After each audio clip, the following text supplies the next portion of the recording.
सुनसान पहाड़ियों के बीच बसा एक छोटा सा गांव था, सुरंगीपुर। गांव में एक रहस्यमयी पुरानी हवेली थी, जिसके बारे में अजीब अजीब कहानियां मशहूर थी। लोग कहते थे कि वहां रात को अजीब रोशनी दिखाई देती थी और किसी के कदमों की आहट सुनाई देती थी। एक दिन शहर से एक युवा लेखक आरव गांव आया। वह नई कहानियां लिखने के लिए ऐसे अनजाने और दिलचस्प स्थानों की तलाश में रहता था। हवेली के बारे में सुनकर उसकी उत्सुकता बढ़ गई। अगली रात चांदनी में नहाई हवेली के दरवाजे पर वह खड़ा था। जैसे ही उसने दरवाजा खोला, एक ठंडी हवा का झोंका आया।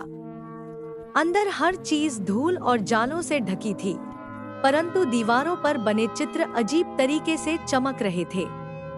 अचानक उसे एक हल्की आवाज सुनाई दी, तुम यहाँ क्यों आए हो?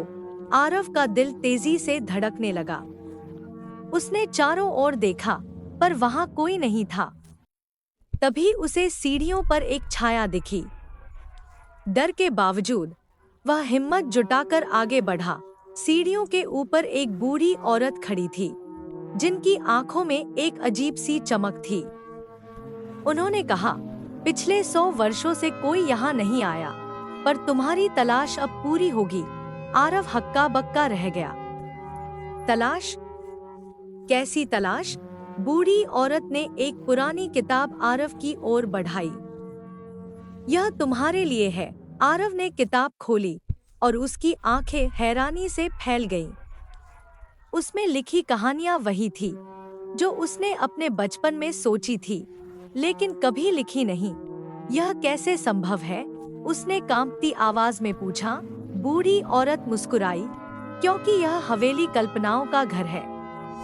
हर लेखक की अधूरी कहानियां यहाँ बसती हैं और सही समय पर अपने लेखक को बुला लेती हैं। अब यह कहानियां तुम्हारी हैं, इन्हें पूरा करो। आरव ने सिर झुका लिया। उसे समझ आ गया था कि वह इस रहस्य का हिस्सा बन चुका है। उस रात के बाद उसने कभी हवेली को नहीं छोड़ा और उसकी कहानियां दुनिया भर में प्रसिद्ध हो गईं। लेकिन कोई नहीं जानता था कि वे कहानियां उसकी कल्पना थी या हवेली का कोई जादू।